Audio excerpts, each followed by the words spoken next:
Assalomu alaykum azizlar, siz tikuvchilik sirlari kanalidasiz. Bugun sizlar bilan juda ko'p tikuvchilarni o'ylantirib kelayotgan bir savol haqida gaplashamiz. Nega ba'zi tikuvchilarga oylab navbatda turishadi? Mijozlari aytgan pulini tortishmasdan to'laydi. Ba'zi bir tikuvchilarga esa, garchi ular ham juda ko'p mehnat qilishsa ham, mijozlari doimo narxni tushirishga harakat qilishadi. Bu tikishni yaxshi bilish yoki bilmaslik masalasi emas. Yaxshi tikuvchi bo'lishning o'zi yetarli ham emas. Muhimi mehnatingiz qadrlanadigan tikuvchi bo'lish. Bugun ana shu haqida gaplashamiz. Qaysi kasbdan daromad qilishni istasangiz, avvalo o'sha kasbning ustasi bo'lishga harakat qilish kerak. Agar tikuvchilikni haqiqiy kasb sifatida egallab, undan yaxshi daromad qilishni istasangiz, eng avvalo yaxshi ustoz topishdan boshlang. Bejizga xalqimizda ustoz ko'rmagan shogird har maqomga yo'rg'alar degan maqol aytilmagan. Albatta bugun internetda ma'lumotlar juda ko'p. Har yerdan ma'lumot qidirib, turli usullarni sinab, yuzlab videolarni ko'rib o'rganish ham mumkin. Lekin mening fikrimcha, mingta tarqoq ma'lumotdan ko'ra bitta yaxshi ustozning tizimli bergan bilimi ko'proq vaqtni tejaydi. Chunki siz ustozdan faqat uning bilganini emas, yillar davomida to'plagan tajribasini ham o'rganasiz. Ustoz o'z yo'lida qilgan xatolarini, sinab ko'rgan usullarini, nimaning ishlashi, nimaning ishlamasligini sizga tayyor holda beradi. Eng muhimi, siz bu yo'lni yolg'iz bosib o'tmaysiz. Xatongizni ko'rsatib, to'g'rilab turadigan, qayerga qarab harakat qilishni ko'rsatadigan inson bo'ladi. Shuning uchun yaxshi ustoz bilan ishlash faqat bilim olish emas, vaqtni tejash va to'g'ri yo'nalishda tezroq professional bo'lish imkoniyati hamdir. Lekin yaxshi ustozdan o'rganishning o'zi yetarli ham emas. Professional tikuvchi bo'lish uchun yana bir muhim narsa bor. Kasbning qonun-qoidalarini to'g'ri o'rganish. Tikuvchilik ham boshqa kasblar kabi o'zining qonun-qoidalari va aniq formulalarga ega. Shuning uchun men tikuvchilikni tizimli ravishda kasbning qonun-qoidalariga rioya qilgan holda o'rganishni tavsiya qilaman. Tikuvchilik sohasida bu masalaga kelganda qarashlar ikkiga bo'linadi. Asos andoza bilan ishlaydiganlar va to'g'ridan-to'g'ri mato ustida bichib tikuvchilar.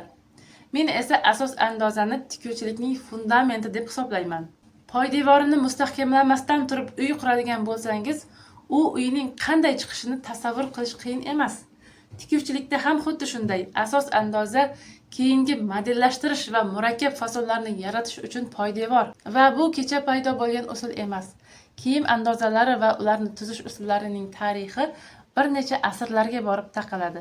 Smithsonian Libraries and Archives ma'lumotlariga ko'ra, andozalarning ildizlari 16-asrdagi tikuvchilik qo'llanmalariga borib taqaladi.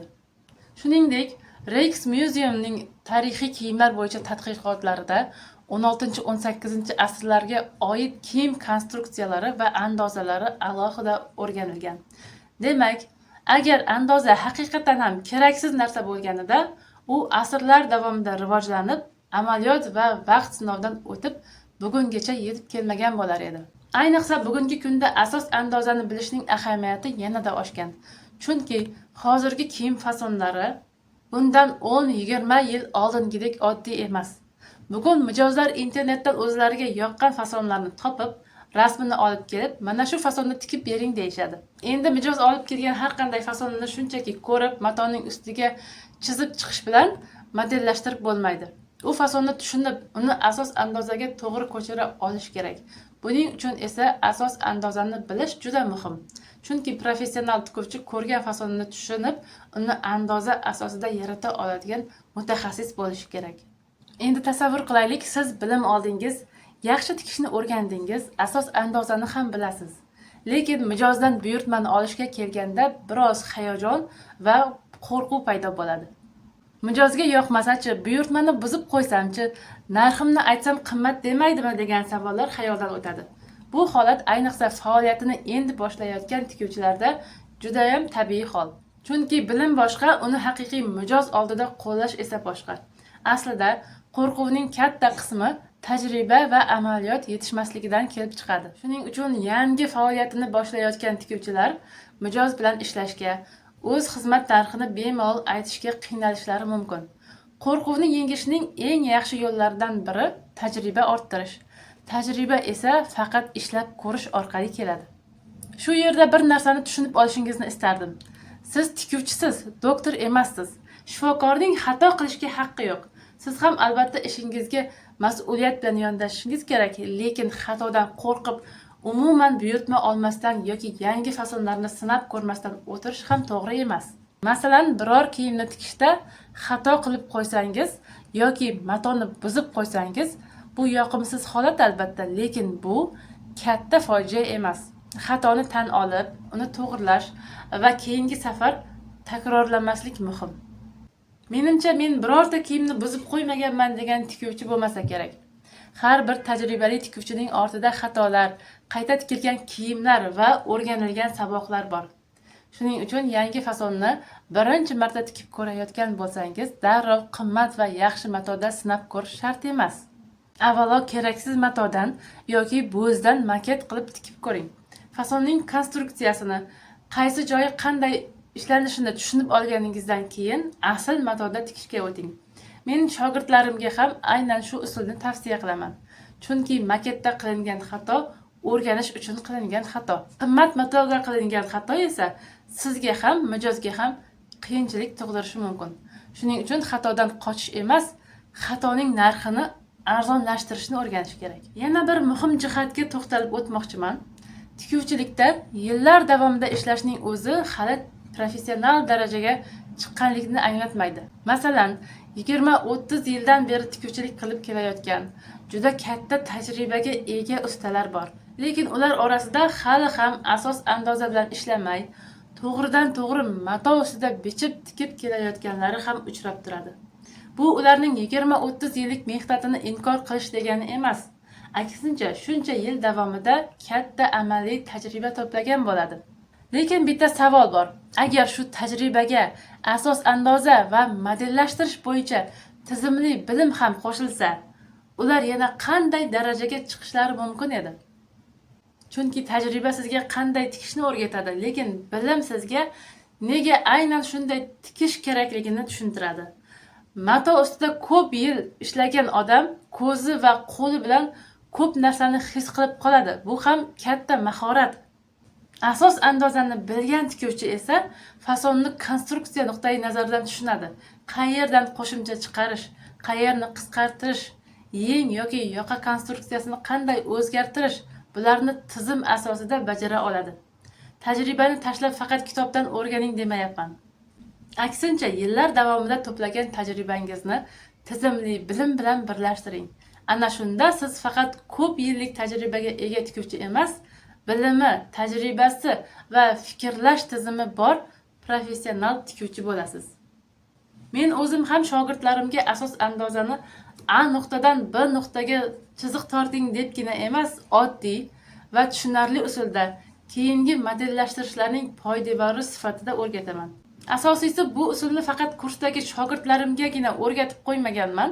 Mualliflik asos andozamni YouTube kanalimga ham ochiq dars qilib joylaganman. Xohlasangiz shu videoni ko'rib o'rganishingiz mumkin.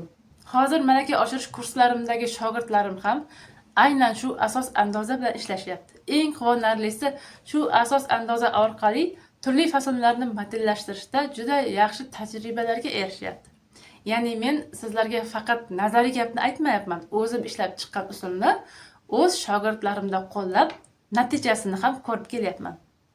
Endi esa ko'pchilik tikuvchilar yo'l qo'yadigan eng katta xatolardan biriga yetib keldik. Siz juda yaxshi tikishingiz mumkin, bilimingiz ham, tajribangiz ham yetarli bo'lishi mumkin. Lekin mijoz sizning bu qiymatingizni ko'rmasa, mehnatingizga munosib haq to'lashga ham tayyor bo'lmaydi. Chunki mijoz siz qancha yil o'qiganingizni, qancha marta xato qilib o'rganganingizni yoki bir kiyimni tikish uchun qancha mehnat qilganingizni ko'rmaydi. U siz ishlatgan texnologiyalarni, andozani qanday tuzganingizni, kiyimni qanday modellashtirganingizni ham bilmasligi mumkin. Mijoz faqat natijani ko'radi va eng muhimi, siz bilan ishlash jarayonida o'zini qanday his qilganiga qarab, siz haqingizda xulosa qiladi. Shuning uchun professional tikuvchi bo'lish faqat yaxshi tikishni bilish degani emas.